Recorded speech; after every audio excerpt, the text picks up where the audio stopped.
Hey, Morning Manna family. I hope you've been challenged by our time studying the Sabbath. Perhaps you've learned some new things or maybe revisited some old things. I have to admit, though, today is the one I'm most excited about. We've spent the majority of our time this week in the Old Testament, with good reason. The majority of the instruction we receive about the Sabbath is found in the Old Testament. But today, we're going to look in the Gospels. What did Jesus do on the Sabbath? Jesus was Jewish. He kept God's law perfectly. Remember, he said he came to fulfill the law, not to abolish it. That means Jesus would have routinely practiced Sabbath. Every Friday evening, he would share a meal with others, and then that evening into the next evening, Jesus would worship. He'd worship God with others at the local synagogue.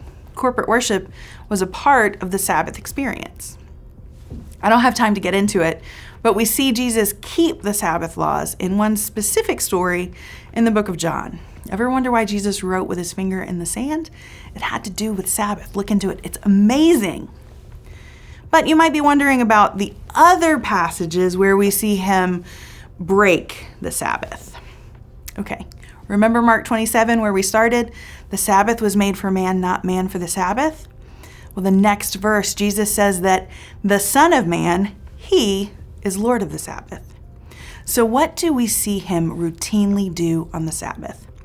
For the sake of time, I'll only share one story, but there are so many in the Gospels. Take a look. First, we're going to look at Luke chapter 13. It's a good little chunk, verses 10 through 17.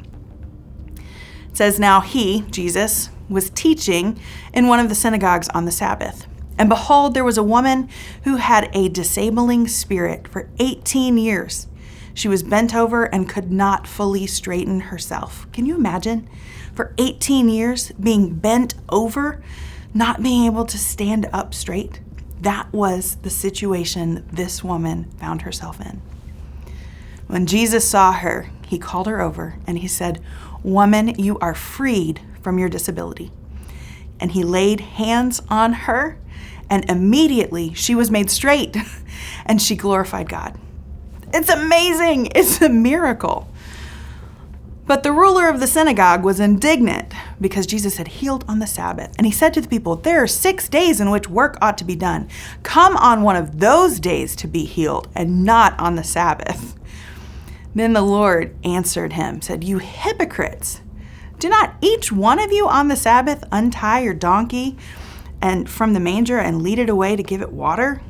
And ought not this woman, a daughter of Abraham, who Satan bound for 18 years, be loosed from this bond on the Sabbath day?" He said these things, and all his adversaries were put to shame. All the people rejoiced at all the glorious things that were done by him. So what did Jesus do to break the Sabbath? He was doing the very thing for the sick and the oppressed of the world that the Sabbath was designed to do for us. He was giving rest to the weary, physical healing for the broken, and spiritual restoration for his children. What was Jesus doing? He was healing us. How much do you love Jesus right now? Join me tomorrow because we're going to wrap up this series with some really practical ideas of what Sabbath could mean for us.